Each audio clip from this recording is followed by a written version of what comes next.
#ask Dr. John Notes అని type చేసి మీ questions అడగండి, తప్పకుండా రిప్లై చేస్తాను. Likhith 4118. Hi sir, my age 23 years old. Today I consulted hair transplant surgeon.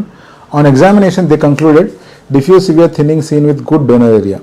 Norwood grade 5 baldness. Number 1, 3000 grafts with FUT and then 2000 grafts with FUE, scalp and beard. So my doubt was combination of FU, FUT, is this better approach?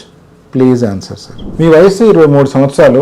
So మీకు consultation చేసిన doctor ఏం చెప్పాడంటే డిఫ్యూజ్గా severe thinning ఉంది అని చెప్పాడు. దాని తర్వాత మీరు నార్వర్డ్ గ్రేడ్ 5లో ఉన్నారన్నారు అండ్ మీకు దాదాపు 5000 గ్రాఫ్ట్లు సర్జరీ చేయాలని ప్లాన్ చేశారు. దాంట్లో 3000 ఏమో FUT, ఇంకో 2000 FUE అని చెప్పారు.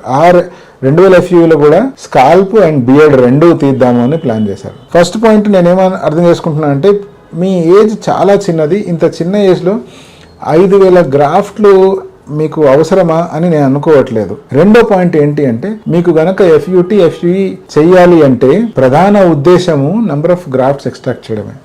ఒకవేళ FUEతోనే అన్ని గ్రాఫ్ట్లు మనం తీయగలుగుతున్నాము అంటే అప్పుడు FUT, FUE రెండు కలపాల్సిన అవసరం లేదు. ఎందుకంటే ఎంత లేదన్నా FUTతో ఒక స్కార్ అంటూ తలలో మిగిలిపోతుంది. మూడో పాయింట్ ఏంటి అంటే ఇప్పుడు ఒక సర్జరీలోనే మీ స్కాల్ప్లోంచి దెన్ మీ బియర్డ్లోంచి అన్నీ ఒకటేసారి తీయవలసిన అంత అర్జెన్సీ ఏముంది?